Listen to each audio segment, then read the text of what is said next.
Morning आदाब। Jammu Kashmir news देख रहे हैं आप, मैं हूं आपके साथ सना वारिस। जम्मू कश्मीर में 3 नए फौजदारी कवानीन के नफाज पर वजीर दाखिला अमित शाह की आज जायजा मीटिंग है। इस मीटिंग में जम्मू कश्मीर के लेफ्टिनेंट गवर्नर मनोज सिन्हा और चीफ मिनिस्टर उमर अब्दुल्ला शिरकत करेंगे। सीएम उमर अब्दुल्ला पहली बार वजारत दाखिला की मीटिंग में शिरकत करेंगे। इस इजलास में जम्मू कश्मीर और मरकज के कई आला हुक्काम भी मौजूद रहने वाले हैं। ये मीटिंग कितने बजे होगी और इस मीटिंग में कौन कौन से आला अफसरान मौजूद रहने वाले हैं, फिलहाल इस वक्त की इत्तलात के मुताबिक आपको बताएं कि चीफ मिनिस्टर उमर अब्दुल्ला और एलजी मनोज सिन्हा इस मीटिंग में मौजूद रहने वाले हैं। और ये मीटिंग दिल्ली में हो रही है और इस मीटिंग में आपको बताएं कि 3 जो फौजदारी कवानीन हैं उनके नफाज पर वजीर दाखिला अमित शाह की आज जायजा मीटिंग है। मीटिंग कितने बजे होगी, ज्यादा जानकारी हासिल करेंगे, रुख करेंगे दिल्ली का। हमारे साथ खुर्रम शहजाद जुड़ रहे हैं। खुर्रम, बताइएगा ये कितनी अहम मीटिंग है, जायजा मीटिंग है और कितने बजे ये जायजा मीटिंग होगी, कौन कौन से आला अफसरान इस मीटिंग में चीफ मिनिस्टर और एलजी के अलावा मौजूद रहने वाले? देखिए, जम्मू कश्मीर के हवाले से तो ये एक इम्पोर्टेंट मीटिंग है, लेकिन अगर होम मिनिस्ट्री के हवाले से देखें तो एक रूटीन मीटिंग है, क्योंकि जो अलग अलग रियासतें हैं, चाहे महाराष्ट्र हो, हरियाणा हो या दूसरी रियासतें हों, वहां पर फौजदारी के जो 3 कानून आए थे जो पास हुए थे और 1 जुलाई 2024 से उनको मुल्क में नाफिज कर दिया गया था, उसको लेकर जम्मू कश्मीर की सूरत हाल का जायजा लिया जाएगा और पूरे तरीके से जो कानून नाफिज किए जाएं उसको लेकर कहीं ना कहीं जो है एक तबादला ख्याल किया जाएगा। और पहली बार जम्मू कश्मीर के वजीर आला उमर अब्दुल्ला को इस मीटिंग में बुलाया गया है, क्योंकि अब तक होम मिनिस्ट्री की जितनी मीटिंग हुई है या एलजी की तरफ से जो सिक्योरिटी से रिलेटेड सलामती से मुताल्लिक जो मीटिंग्स हुई है उसमें उमर अब्दुल्ला को बाहर रखा गया है। पहली मरतबा उमर अब्दुल्ला को बुलाया गया है, तो कहीं ना कहीं आपसी एतमाद की जो है एक बहाली की तरफ भी एक बड़ा कदम जो है इस मीटिंग के जरिए वो देखा जा सकता है। तो कुल मिलाकर ये मीटिंग 11 बजे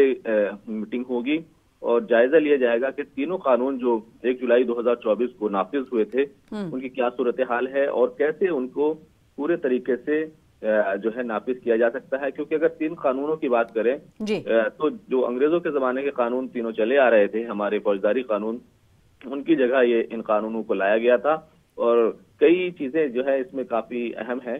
बहुत सारी चीजों में सजा अलग तरीके से है और फॉरेंसिक सबूत है, शवाहिद हैं, उनको जरूरी कर दिया गया है। टाइम बाउंड जो है वो केसेस की समाअत हो उसको भी इसमें नाफिज किया गया है।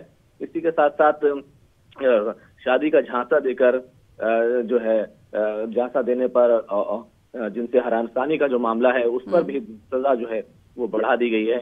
ये तमाम चीजें जो है जो फौजदारी के कानून हैं उनमें मौजूद हैं और उसी को लेकर जो है ये मीटिंग जो है होने वाली है। 11 बजे के आसपास ये मीटिंग होगी। बिल्कुल, और ये समझना चाहिए कि ये जायजा मीटिंग है। अब तक जो फौजदारी कवानीन का निफाज हुआ वो कैसे अमल में लाया गया है और किस तरह से इस के निफाज पर कोई अड़चनें तो नहीं आ रही हैं, किस हद तक ये कामयाब है, ये तमाम चीज़ें जायजा मीटिंग में इस पर तबादले ख्याल किया जाएगा। 11 बजे बता रहे हैं खुर्रम शहजाद की ये मीटिंग होगी। बहुत शुक्रिया खुर्रम, आगे भी जुड़ेंगे इस खबर पर, ज़्यादा जानकारी आपसे लेते रहेंगे। जम्मू कश्मीर में नए फौजदारी कवानीन के नफाज पर ये जायजा मीटिंग होने वाली है। इस मीटिंग में आपको बताएं कि जम्मू कश्मीर के वजीर आला यानी चीफ मिनिस्टर उमर अब्दुल्ला मौजूद रहने वाले हैं और LG lieutenant governor Manoj Sinha की मौजूदगी रहेगी और इसके अलावा आला अफसरान भी मौजूद रहेंगे।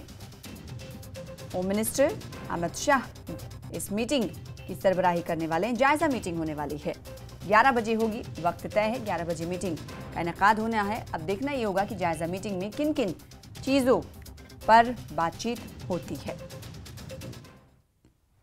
आगे बढ़ेंगे। ज्ञानेश कुमार नए चीफ इलेक्शन कमिश्नर मुकर्रर किए गए हैं।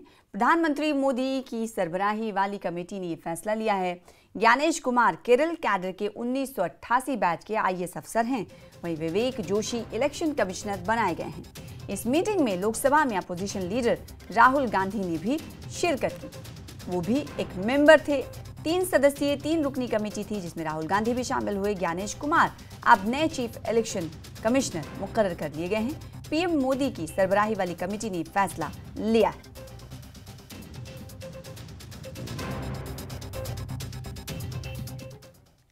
लेफ्टिनेंट गवर्नर मनोज सिन्हा ने जम्मू यूनिवर्सिटी में मुनक्किदा एक प्रोग्राम में शिरकत की। मनोज सिन्हा ने कहा कि पुंछ में लाइन ऑफ कंट्रोल पर पाकिस्तान की तरफ से फायरिंग और सीज फायर की खिलाफ वर्जी पर उन्होंने कहा कि हिंदुस्तानी फौज दुश्मन को मुंह तोड़ जवाब देने की सलाहियत रखती है। उन्होंने कहा कि अगरचे जम्मू कश्मीर में तरक्की के लिए अमन होना चाहिए, लेकिन अगर ऐसी कोई सूरत हाल पैदा हुई तो मुल्क इसका मुंह तोड़ जवाब देगा। वहीं जम्मू कश्मीर में टेरर मुखालिफ कार्रवाइयां जारी रहेंगी।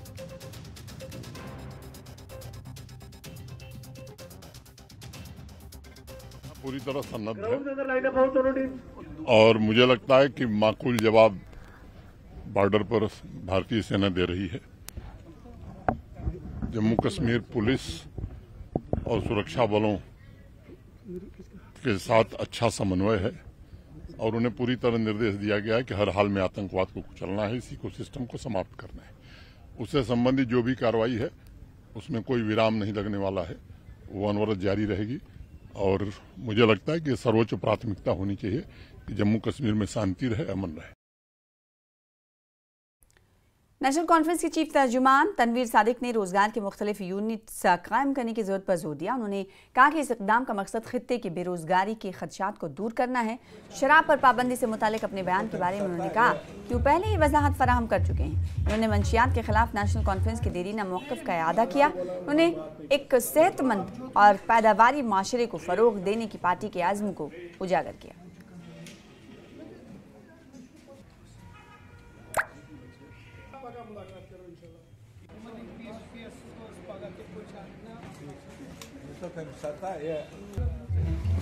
सियासी लीडरों ने वो उस पर बड़े गर्म हुए हैं कि तनवीर साहब ने ये बयान दिया। वो कहते हैं कि तनवीर साहब को क्यों ज़रूरत पड़ी कि ये बयान देंगे। मैंने अपना क्लेरिफाई कल कर दिया, मुझे नहीं लगता इससे ज़्यादा इसमें कुछ करना चाहिए। अच्छा, तो वही कहते हैं ना कि अगर गुलमर्ग में भी कल ऑर्डर आया है कि वहाँ सिगरेट नोशी पे पाबंदी आयद कर दी गई, वहाँ शराब की दुकान चल रही है और उस पर क्यों नहीं है और सिगरेट पे पाबंदी आयद। असेंबली में आ जाने दीजिए ये सब चीज़ें, उसमें डिस्कस होगा। जितना मुझे अपने ज़ाती तौर पे क्लेरिफाई करना था वो मैंने कल कर दिया। जम्मू कश्मीर नेशनल कॉन्फ्रेंस नशे के खिलाफ है और हमेशा हमारा मुहिम रहा है कि हम नशे जो जिस तरीके का भी नशा है उसको करें। नेशनल कॉन्फ्रेंस एक वाहिद तंजीम थी जिसने एक रिपोर्ट बनाया था, वॉर अगेंस्ट ड्रग अब्यूज़, जिसमें राखर साहब भी उसके चेयरमैन थे और बहुत सीनियर मेंबर्स थे। वो रिपोर्ट अभी है। बहुत चीज़ें होने के लिए है, लेकिन ये मंशियात इतने लेवल पे पहुँची है कि छोटे बच्चे और बच्चों में ये असर हो रहा है। जब मैं ऐसे इदारे देखता हूँ, हमारे नौजवान खोलते हैं, तो वहीं देखता हूँ कि कहीं कोई नौजवान है वो जो इस नशे के लत में है, उसको ख़त्म करने के लिए एक जामिया प्रोग्राम है। मुझे पूरी उम्मीद है कि ये हुकूमत उस पर बड़ा संजीदगी से सोच रही है और इंशाल्लाह जल्द ही इस पर एक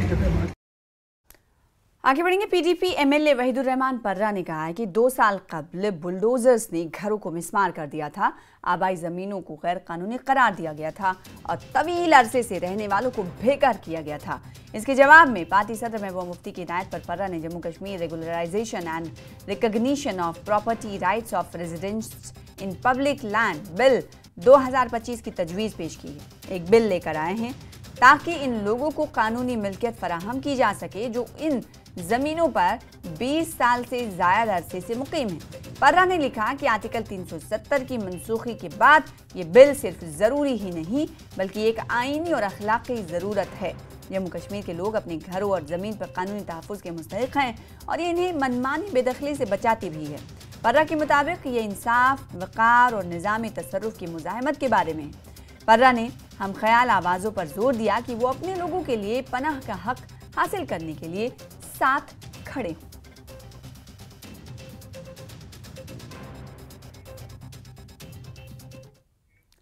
आगे बढ़ेंगे। जम्मू कश्मीर प्रदेश कांग्रेस कमेटी के सरबराह तारिक कर्रा ने दिगर पार्टी लीडरान के हमरा जिला रामबन में कांग्रेस पार्टी के एक रोज़ा कन्वेंशन में शिरकत की। इस दौरान पार्टी के ओहदेदारों ने अपने खिताब में कांग्रेस पार्टी को मजबूत करने का इरादा किया। जम्मू कश्मीर कांग्रेस पार्टी सरबराह ने मरकजी हुकूमत पर रियासती दर्जे की बहाली में देर करने पर इल्ज़ाम लगाया और कहा कि कांग्रेस पार्टी जम्मू कश्मीर के अवाम के हुकूक के तहफ़्फ़ुज़ की लड़ाई को हर गली कूचे पहुँचाने के लिए इस तरह के मीटिंग्स का इनेकाद करा रही है।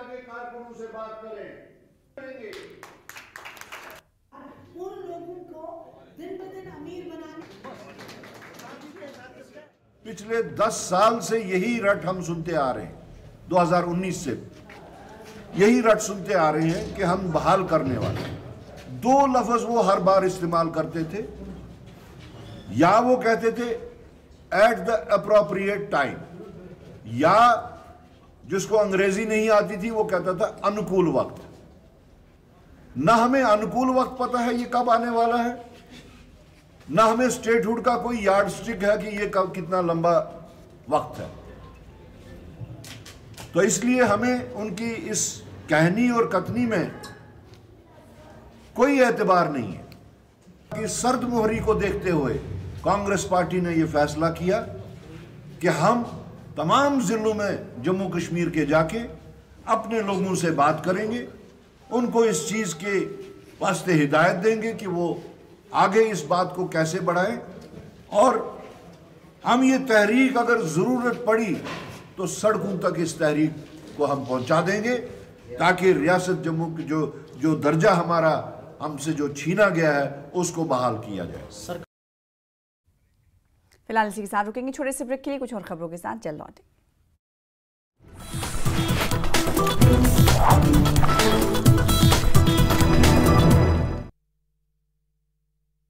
LIC पेश। जम्मू में गुज्जर और बकरवाल छात्रों ने सरकार के खिलाफ किया विरोध प्रदर्शन। जम्मू कश्मीर विश्वविद्यालय में सहायक प्रोफेसर श्रेणी के पदों पर गैर निवासियों को शामिल करने पर जताया विरोध। गुलमर्ग में होने वाले खेलो इंडिया शीतकालीन खेलों के 5वें संस्करण को किया गया स्थगित, बर्फबारी के कारण किया गया स्थगित। सीएम सैनी का बड़ा ऐलान, कहा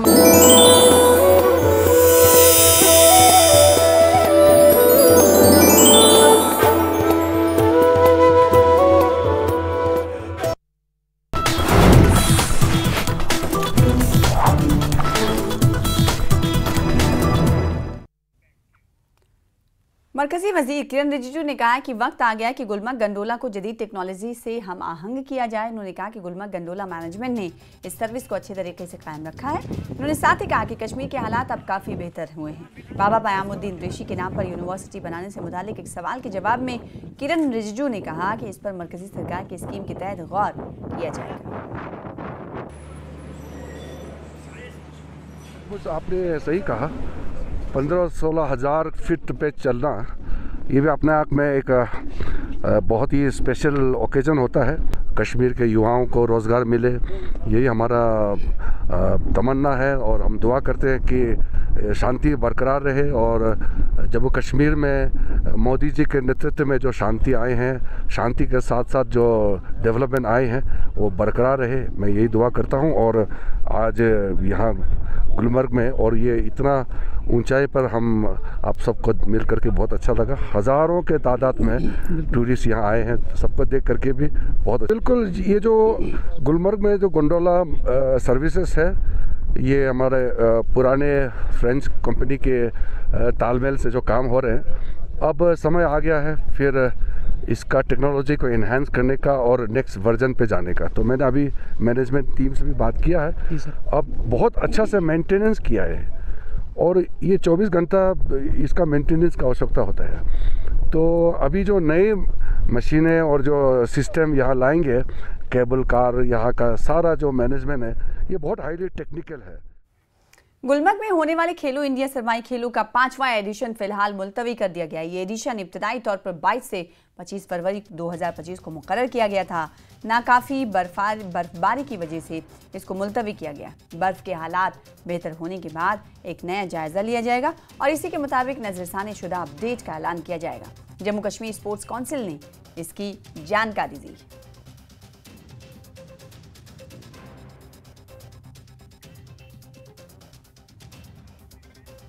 जनूबी कश्मीर के त्राल के सेर जंगलात में शदीद आग भड़क उठी, जिससे जंगल में कीमती दरख्तों और जंगली हयात को नुकसान पहुंचने का खदशा है। मकामी लोग और महकमे जंगलात के मुलाजमीन आग पर काबू पाने की भरपूर कोशिश कर रहे हैं, ताहम पहाड़ी इलाका होने की वजह से आग बुझाने में मुश्किलात दरपेश है। अभी तक आग लगने की वजूहात मालूम नहीं हो सकी है, जबकि हुक्काम का कहना है कि सूरत हाल पर काबू पाने के लिए हर मुमकिन इक़दाम किए जा रहे हैं।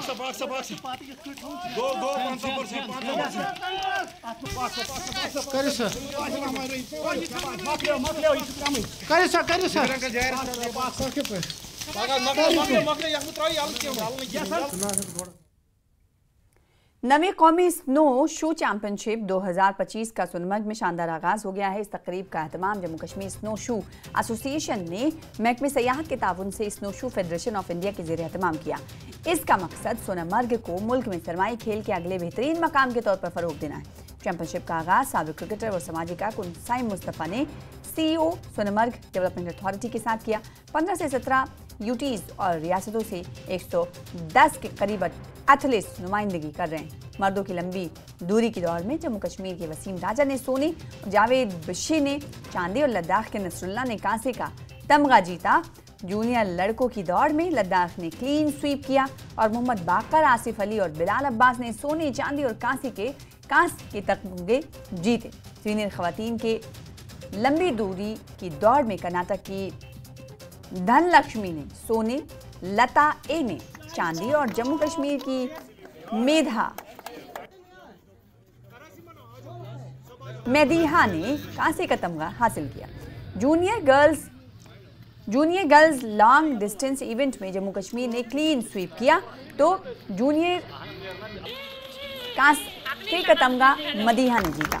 आपको बताएं कि शाइस्ता ने गोल्ड, यास्मीना और आमना मुख्तार ने बेतरतीब चांदी और कांसे का तमगा हासिल किया।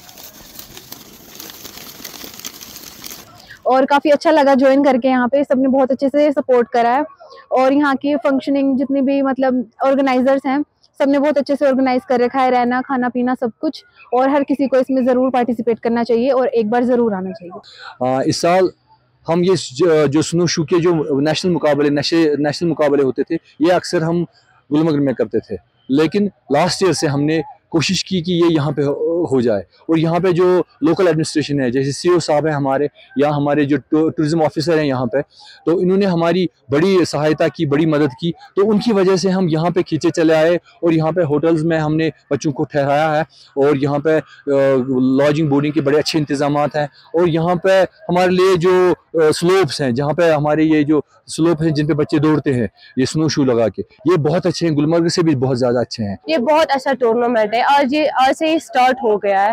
जैसे कि आप जानते हो सारे बच्चे आजकल ड्रग्स में इन्वॉल्व हुआ है, ड्रग्स, स्मोकिंग, इन चीज़ों में बहुत ज़्यादा इन्वॉल्व हुआ है। उससे बेहतर है कि आप स्पोर्ट्स ज्वाइन करो, स्पोर्ट्स आ जाओ, स्पोर्ट्स में खेलो।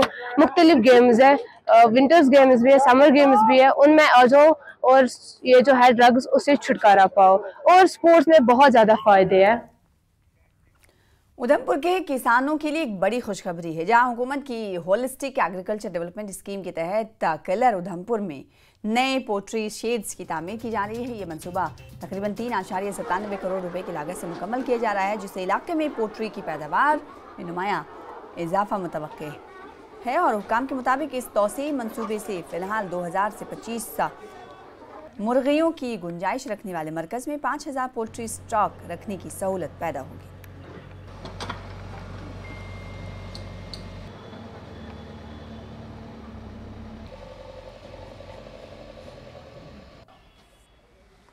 एक फार्म चलाते हैं पेरेंट स्टॉक का, जो डुअल पर्पस ब्रीड है, क्रॉयलर हम पाल रहे हैं यहाँ पे। ये जो डुअल पर्पस ब्रीड है ये दोनों चीज़ों के लिए होता है, एक मांस के लिए भी होता है और एग्स के लिए भी होता है। ये जो प्रोजेक्ट है इसका मेन मोटिव ये है कि यहाँ से जो ये एग्स निकलेंगे, एग्स को हम फिर हैचरी में लोड करके वहाँ से डे ओल्ड चिक्स, एक दिन के चूज़े निकालते हैं। तो उन चूज़ों को फिर हम अपने सेंटर्स में बेचते हैं। वहाँ पे छोटे छोटे फार्म्स होते हैं, उनको वहाँ पे पालते हैं। तो वो पाल के 1 महीने के बाद वो अपने फार्मर्स को देते हैं, जो फार्मर्स उनको अच्छी तरह से पाल पोस के अपना इनकम जनरेट करते हैं। होलिस्टिक एग्रीकल्चर डेवलपमेंट प्रोग्राम के तहत हमारी जो यहाँ पे रियरिंग कैपेसिटी थी वो अभी तक तकरीबन 2000 से 2500 तक है, लेकिन अब ये इंक्रीज़ हो गई, डबल हो जाएगी। तो तकरीबन 5000 बर्ड्स हम यहाँ पे पालेंगे, जिनसे एग प्रोडक्शन बहुत ज़्यादा इंक्रीज़ हो जाएगी। एग प्रोडक्शन से जब ये इंक्रीज़ हो जाएगी तो चूज़े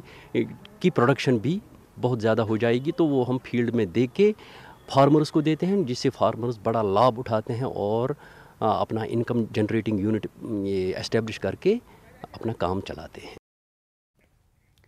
पीस फाउंडेशन ने ASG अस्पताल श्रीनगर की इश्तराक से निस्बल, सुम्बल और सुनबारी में एक मुफ्त मेडिकल कैंप लगाया। इस कैंप का मकसद इन अफराद को मुफ्त तिब्बी सहूलत देना था जो आंखों के इलाज के लिए ज़रूरी वसाइल से महरूम हैं या जो इलाज का खर्च बर्दाश्त नहीं कर सकते। कैंप में मौजूद डॉक्टरों की टीम ने आवाम को ज़रूरी तिब्बी सहूलतें फराहम की।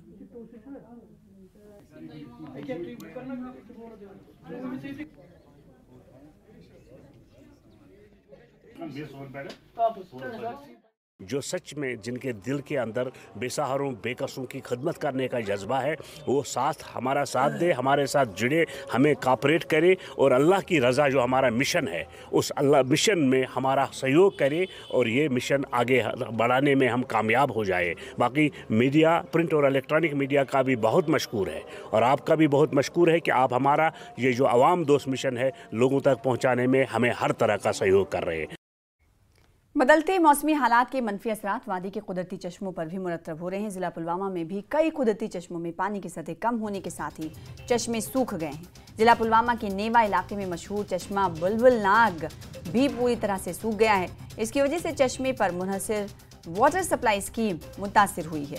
इससे मकामी लोगों में काफ़ी तशवीश पाई जा रही है। वाटर बॉडीज तेज़ी से खुश्क होने से फिशरीज यूनिट भी मुतासिर हो रहे हैं।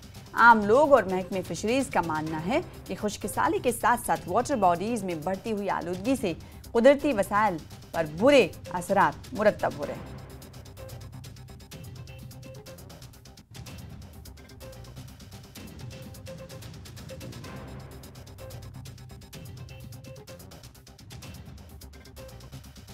साल के बाद बिल्कुल खुश्क हो गया है और इसका पानी बिल्कुल ख़त्म हो गया है और इसकी कई वजूहात है। एक खुशकसाली हो गई इस साल, बारिश और बर्फ़ नहीं हुआ इसलिए ज़्यादा हो गया इसका, ये बिल्कुल खुश्क हो गया है। इसमें दूसरी इसके किनारों पर जो जहाँ पर ये स्प्रिंग निकलता था इसके बहुत सारे चश्मे थे छोटे छोटे, लेकिन मेन ये बड़ा यही था। तो हम देखते थे कि जिसमें ये लगाए दरख्त लगाए, सफ़ेदी लगाए, बेसा लगाए, शाली भी करते हैं कुछ लोग, तो उससे वो ऊजिंग जो थी वो बंद हो गई थी। यहाँ से इसको एक नाला आता है, इसमें तकरीबन 5 से 6 इंच पानी निकलता था उधर तक, लेकिन वो भी सब सूख गए। जो हमारे वाटर बॉडीज़ में पोल्यूशन आ गया ज़्यादा, या इंक्रोचमेंट हो गया ज़्यादा, यहाँ खुदा न खासा जो कैलामिटी है इसमें बारिशें भी कम हुई, जो बर्फ़बारी भी कम हुई, तो इसके नतीजे में जो वाटर बॉडीज़ थी उनकी जो वाटर क्वांटिटी थी वो बहुत कम हो गई है। इस वजह से जो हमारे फ़िश फार्मर्स हैं उनके इन फ़िश फार्मों पर भी बहुत बुरा असर पड़ा है। मरकजी वजीर डॉक्टर जितेंद्र सिंह ने IIT जम्मू में साइंस और टेक्नोलॉजी एक्सपो का इफ्तिताह किया। जितेंद्र सिंह ने कहा कि जम्मू कश्मीर में स्टार्टअप इकोसिस्टम अब भी तैयार किया जा रहा है। वो पुरुम्मीद हैं कि आने वाले दिनों में जम्मू कश्मीर भी स्टार्टअप्स का अहम मरकज बनने में कामयाब होगा।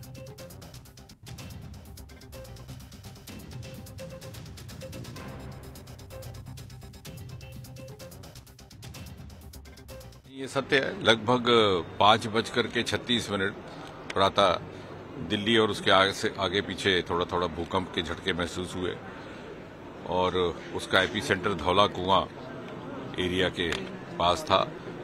लगभग 5 किलोमीटर उसकी गहराई और मैग्नीट्यूड 4 रिक्टर स्केल पे।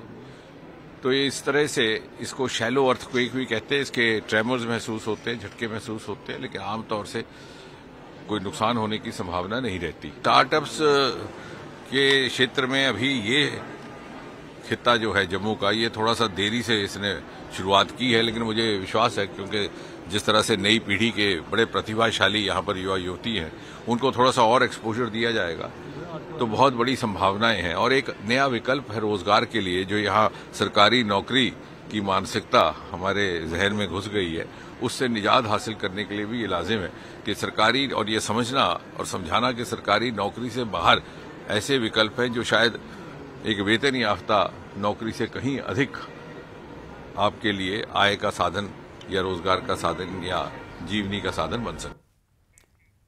पामपोर के 3 ट्राइबल इलाकों भिटन, बडदिल्लू और बंजनारी में खुशी का माहौल है। इन इलाकों में पहली बार जल जीवन मिशन के तहत पीने का पानी फराहम किया गया है। जल जीवन मिशन के तहत 9 करोड़ रुपए की लागत से 4 स्टेज लिफ्ट स्कीम पहली बार यूटी अंडर जेजे तामीर की गई है, जिसके तहत इन इलाकों में पानी फराहम किया गया है। एक बार यहाँ पर जल जीवन मिशन के तहत पानी फराहम किया गया।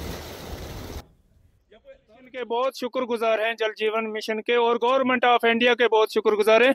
अपने डीसी साहब के और आला अफसरान जो भी हैं उनके हम बहुत शुक्रगुजार हैं कि जिन्होंने हमारी मदद की और हमको ये पानी पहुंचाने की कोशिश की और हम अब वो कामयाब भी हो गए पानी पहुंचाने में, क्योंकि यहाँ पानी नीचे से लाना ऊपर चढ़ाना पड़ता था। बहुत दूर से 7 किलोमीटर की दूरी थी, बहुत दूर से लाना पड़ता था, क्योंकि हमको इन सालों में बहुत मुश्किल पानी की हुई। हमको उठा के पानी दूर दूर से 5-7 किलोमीटर से लाना पड़ता था, घोड़ों पे लाना पड़ता था। औरतें लाती थी गड्ढों में सिर पर उठा के, और जिसके पास गाड़ी होती थी, मगर गाड़ी नहीं। आज तो टैंकर आता था, मगर सड़क की खराबी की वजह से टैंकर भी नहीं पहुंच पाता था हमको, क्योंकि सड़क नहीं थी हमको अभी सीधी। इस वजह से हमको बहुत मुश्किलात हुई। खास करके हमको 30 साल से इतनी मुश्किल थी कि यहाँ पानी कहीं मिल नहीं रहा था। ये 3 गांव है, बठन, बरदोलवा, बजनाड़ी, यहाँ पानी कहीं नहीं मिल रहा था। हमको पानी लाना खिरू से, वो भी कंधे पर उठाकर 30 साल से बहुत मुश्किलात हुई। हम आज बहुत बहुत शुक्रगुजार है गवर्नमेंट ऑफ यूटी के, जल शक्ति मिशन के बहुत बहुत शुक्रगुजार है जिन्होंने ये स्कीम लॉन्च की यहाँ पर। फिलहाल इसी के साथ इस बुलेटिन में इतना ही। मुझे दीजिए इजाजत। देखते रहिए न्यूज़ 18 JKLHH पर तमाम खबरें। आदाब, नमस्कार।